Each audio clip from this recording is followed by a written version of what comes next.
அஸ்ஸலாமு அலைக்கும் வரஹ்மத்துல்லாஹி வபரகாத்துஹு. அன்புள்ள நெஞ்சங்களே, இன்று நாம் பார்க்க இருப்பது மௌனமான திக்ர் செய்தல் குறித்ததாகும். மௌனமான திக்ர் என்பது திக்ருல் கல்வி, அதாவது நாக்கின் அசைவு இல்லாமல் செய்யப்படும் நினைவு கூறுதலாகும்.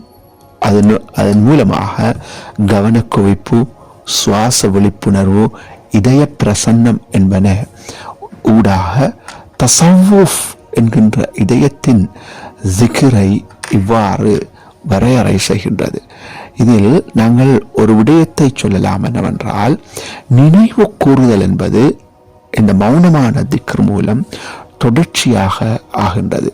அந்த மௌனமான திக்ர் என்பது ஒலிக்கு கட்டுப்பட்டதல்ல. எங்களுடைய இதயம் ஒரு இரத்தத்தை சுத்தப்படுத்துகின்ற அல்லது உடல் பரப்புகள் அனைவற்றுக்கும் பாய்ச்சுகின்ற ஒரு மாத்திரமல்ல. இயந்திரவியல் ரீதியாக இதயம் ஒரு சொந்தமான மின்சார புலத்தை உருவாக்குகின்றது. இந்த இதயத்திற்கு பல்லாயிரக்கணக்கான நியூரோன்களை அது கொண்டிருக்கின்றது. இத்தகைய இதயத்தை நாம் சுத்தம் செய்ய வேண்டிய தேவை இருக்கின்றது. இந்த இதயத்தை நாம் இறைவனின் பக்கம் திருப்ப வேண்டிய தேவை இருக்கின்றது. இதனுடைய ஆரம்ப பயிற்சியாகத்தான் இத்தகைய மௌன திக்ர் ஒரு உடலில் வலிமையான மின்காந்த புலத்தை உருவாக்குகின்றது. மௌன திக்ர் செய்யும் போது எங்களுடைய சுவாசம் இருக்கின்றது, அது மிருதுவாகின்றது, மெதுவாகின்றது. எங்களுடைய சிந்தனையினுடைய இரைச்சல் குறைவடைகின்றது.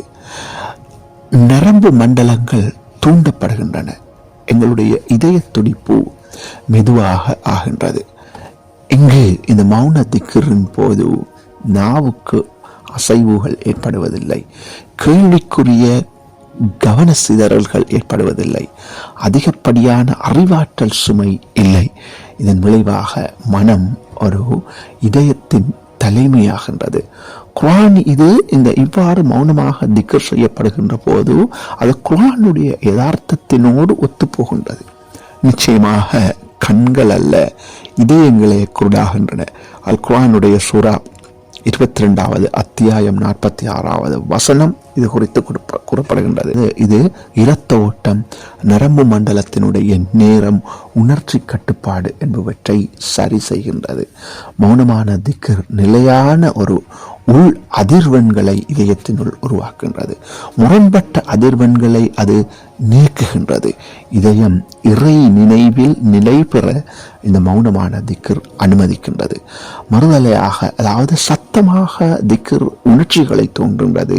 ஆனால் மௌனமான திக்ர் அகத்தை, உள்ளத்தை, இதயத்தை மாற்றி அமைக்கின்றது. திக்ர் மௌனமாக இருக்கும்போது அகங்காரம் என்ற விடயம் செயற்பட அங்கு எதுவுமே இல்லை.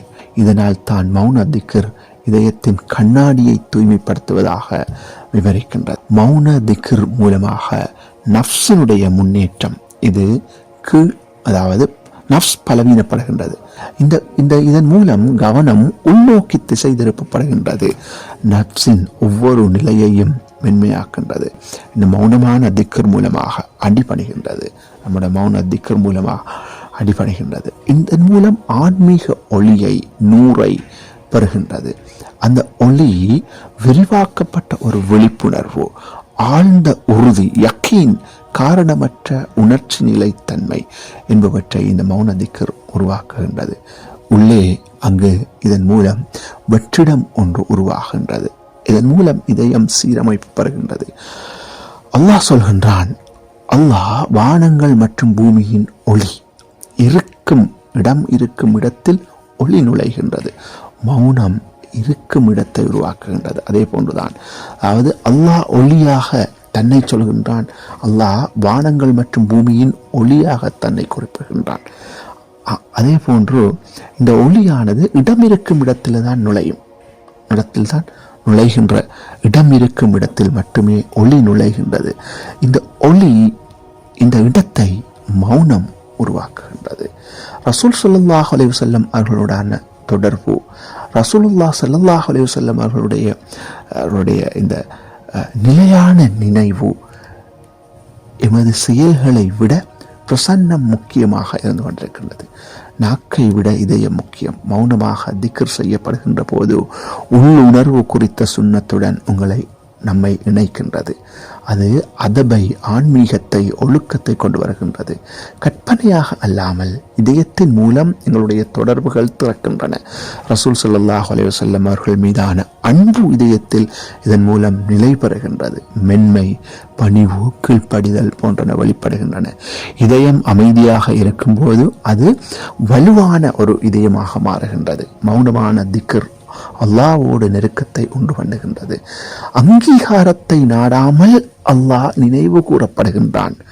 ஒலி எழுப்பி திக்ர் செய்யப்படுகின்ற மூலம் ஏற்படுகின்ற அங்கீகாரத்தை நாடாமல் அல்லாஹ் நினைவு கூறப்படுகின்றான். அகங்காரம் இதில் இல்லை. இதயம் நேரடியாக அல்லாஹ்வோடு பேசுகின்றது. சுருக்கமாக சொன்னால் உள்நோக்கிய விளைவு. இயந்திரவியல் இதய துடிப்பு சீராகின்றது. நரம்பியல் மூளை அமைதியாகின்றது. ஒத்திசைவு உணர்வாகின்றது. உணர்ச்சி பதற்றம் என்பன குறைகின்றது. நப்சினுடைய அகங்காரம் பலவீனப்படுகின்றது. ஒழுக்கம் அதிகரிக்கின்றது. ஆன்மீகம் இதயம் ஏற்கும் தன்மையுடையதாகின்றது. ஆன்மீகத்தை இதயம் ஏற்கும் தன்மையுடையதாகின்றது. தெய்வீக ஒளி உள்நுழைகின்றது. அன்புள்ள சர்வ வல்லமையுள்ள அல்லாஹ் ரசூல் அவர்களுடைய நெருக்கம் எம்முள் ஏற்படுகின்றது. அல்லாஹ்வை இதைத்தான் அர்ராத் சூரா அர்ராத்ல 13வது அத்தியாயம் 28வது வசனத்தில் அல்லாஹ் குறிப்பிடுகின்றான். அல்லாஹ்வை நினைவு கூறுவதால் உள்ளங்கள் அமைதி அடைகின்றன என்பது. உண்மையான அமைதியான திக்ர் எமக்குள் நிம்மதியை, திருப்தியை ஏற்படுத்துகின்றது. இன்ஷா அல்லாஹ் மற்றொரு பதிவிலே நாம் சந்திக்கும் வரை அஸ்ஸலாமு அலைக்கும் வரஹ்மத்துல்லாஹி வபரகாத்துஹு.